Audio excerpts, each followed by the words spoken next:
Hello there, and welcome to my review of episode 4 of Helix Station, entitled Severed.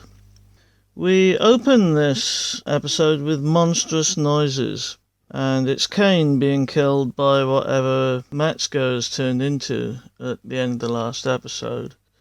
Percy obviously doesn't want to leave Kane, but Prendergast convinces her to find Juniper and get out of there through the vent she was hiding in.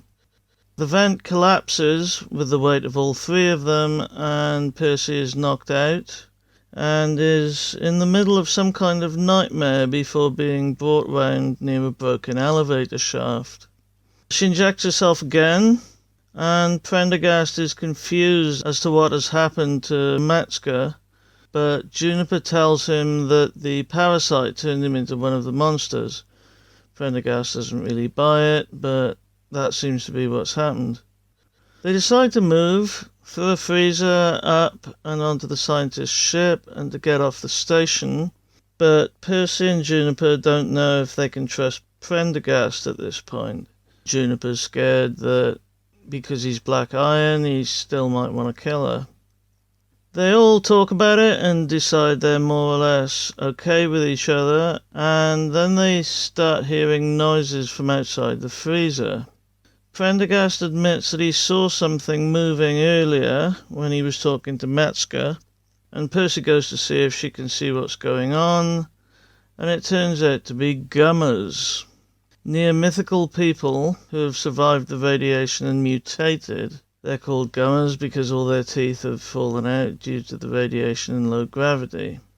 Prendergast describes them as an old wives' tale, but Percy saw what she saw, and Prendergast saw them himself as well earlier. Okay, so they decide the freezer isn't safe, so they move again, ending up in the Arboretum. Prendergast and Juniper start reminiscing about Callisto when Percy realizes that there is a gummer in the room with them and another one above the glass ceiling of the Arboretum. Prendergast wants to start shooting, but the three of them follow Percy's lead and try and walk out of the area. They're stopped by a gummer who tells them that the one above the ceiling is infected, at which point the ceiling breaks and pins Prendergast's leg. Percy shoots the infected gummer and tells the other one to warn his people of the infection, that it isn't safe. Prendergast is losing a lot of blood, but they have to move, so the decision is made to cut his leg off, because they can't free it. The ceiling is too heavy. Juniper feeds him some of Percy's medication, and Percy gets to work on his leg. Another dose of meds, and they cauterize the wound with gunpowder. They then wake Prendergast and want to leave, but Prendergast wants to stay and destroy the infection so that it doesn't spread beyond the station. Juniper and Percy end up agreeing to this, but the only way to destroy the station is to blow up the Carpenter Drive, the station's power plant, essentially. Percy said she doesn't know if she can go down to the drive area after what happened last time she was here, and the episode ends with her preparing to tell Prendergast and Juniper what happened to her decades ago when she was on the station last time, essentially. So, this episode then is a little more dramatic, and the crux of Percy's story is about to be revealed, and it will end up binding the characters further together. Again, I think the pacing is good, and the sound effects of the monster and Prendergast's leg breaking are effective. The gummers are a nice inclusion as they add more lore and provide an important plot point later on. And as a plot device, the removal of Prendergast's leg is useful, as it means that Juniper and Percy have to deal with what needs to be done on their own, or at least so we think at this point. Some may say that having a heroine could be seen as woke, or something like that, politically correct, that there might have been a political side to that decision. But there are plenty of examples of female-centered stories, particularly in the sci-fi horror genre. I mean, the Alien franchise is probably the most obvious example, and to me it doesn't seem out of place at all. This is, above all, Percy's story, her coming to terms with her past. As I've said, the episode ends with her beginning to tell her story, and we move on to episode 5. Okay, so 20 years before, Percy came to the station as a skip tracer. The UJC were terraforming the nearby moons, so they didn't need the station anymore, and they wanted to get everyone left living on the station off, as these people were essentially deemed to be outside the control of the company. As people were being moved out, Percy tries to find a woman called Carol Keller, a lone terrorist trying to destroy the station. She's an eco-terrorist. Long story short, Percy eventually finds her near the Carpenter Drive, holding her mother and her children hostage with explosives. She chains the kids to the drive with handcuffs and swallows the key. Percy ends up shooting Carol, who manages to blow one of the kids up, unfortunately, and is also able to set off another device which damages the station, creating the cloud of corpses. The reactor by this point is going critical, so Percy tries to get the mother to leave, but she wants to stay with the children.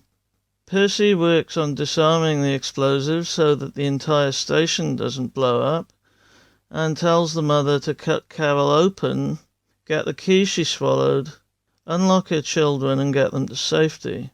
The mother takes a knife and starts cutting and searching for the key inside Carol's body, but time runs out and Percy has to leave.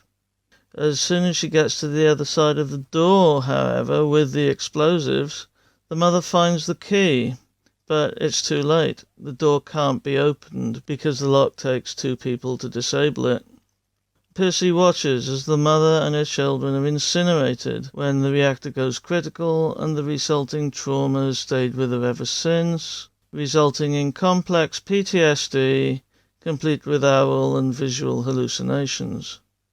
To deal with it, she uses the drug that she's been injecting herself with, but they've used most of it up on Prendergast when his leg was removed, and now she's running out of it. Her plan now is to use the explosives that she left there 20 years ago, blowing up the Carpenter Drive and destroying the station. She wants to go alone, but Juniper ends up going with her to release the 2-person lock, and Prendergast goes to the command center to monitor their progress and direct them, staying in touch by radio. At Percy's insistence, he's also going to warn the Gummers to meet them on the scientist's ship to get off the station.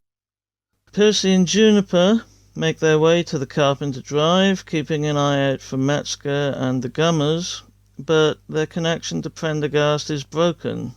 They manage to get to the drive regardless and find that the scientist, Juniper's father, is in fact still alive. The episode ends with him pulling a gun on Percy.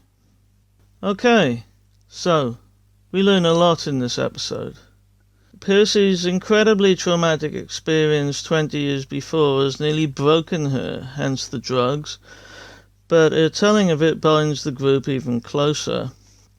The idea that she and Juniper are going to go to the Carpenter Drive alone with the disabled Prendergast guiding them from a command center is fairly standard fare for the genre, as is them getting cut off from him and Percy's noble desire to save the Gummers. Meeting the scientist, Juniper's father, is... honestly, I don't know how believable it is that he could be around that much radiation for any length of time. It's a twist, and I think one was needed, certainly expected, but I don't know if it's in keeping with the rules that the story is set up, frankly. Then again, maybe it is. radiation doesn't seem to mean much in this universe, with people being able to survive it for extended periods, though they do become heavily mutated. Of course, in the video game there would probably be a mechanic to deal with radiation somehow, but since I haven't played the game, I don't know what that would be.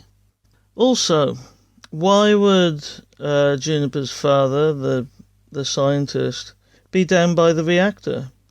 We can assume from his work with the creature that he's a biologist, so I'm not sure what he would be able to do with it, and he would need someone else to get the door open anyway.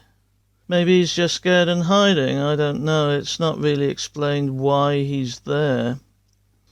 Either way, he needs to be alive for Juniper's character arc, and she needs to find him, so that's what happens. I don't know whether the explosives would still be stable after 20 years surrounded by radiation, neither.